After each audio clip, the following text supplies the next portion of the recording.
প্রিয় দর্শক, আসসালামু আলাইকুম। দর্শক, আপনাদের প্রীতীয় শুভেচ্ছা জানিয়ে শুরু করছি আমাদের আজকের প্রতিবেদন। তো দর্শক, আজকে আমরা এক অসহায় মেয়ের গল্প তুলে ধরব, যার নাম হচ্ছে প্রিয়া। প্রিয়ার বাবা মা কেউ নেই। প্রিয়ার বড় হয়েছে তার দাদির কাছে। তো প্রিয়া এখন ইউটিউবে এসেছে মূলত বিয়ে শাদির জন্য। প্রিয়ার খুব পড়াশোনার ইচ্ছা ছিল, কিন্তু পড়াশোনাটা ঠিকমতো চালিয়ে যেতে পারেনি। তো প্রিয়া বর্তমানে কি করবে, একটা অফিসিয়াল একটি জব করে।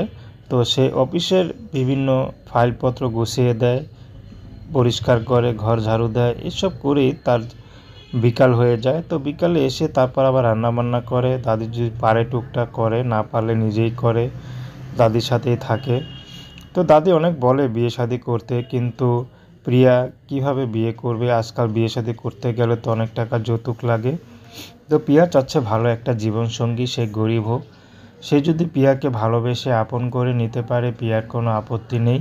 প্রিয়া তো পড়াশোনা করতে পারেনি, তো প্রিয়া চাচ্ছে পড়াশোনা না হোক, শুধু যদি তাকে ডাল ভাতের, মোটা কাপড়ে মোটা ভাতের দায়িত্ব নিতে পারে, প্রিয়া তাতে খুশি। ইয়াং হোক আর মধ্যবয়স্ক বা বিবাহিত হোক, তাতে কোনো সমস্যা নেই। যে টাকা ছাড়া বিয়ে করবে, প্রিয়া এখন তার কাছেই যেতে রাজি, কারণ প্রিয়ার দাদি ছাড়া কোনো গার্ডিয়ান নেই।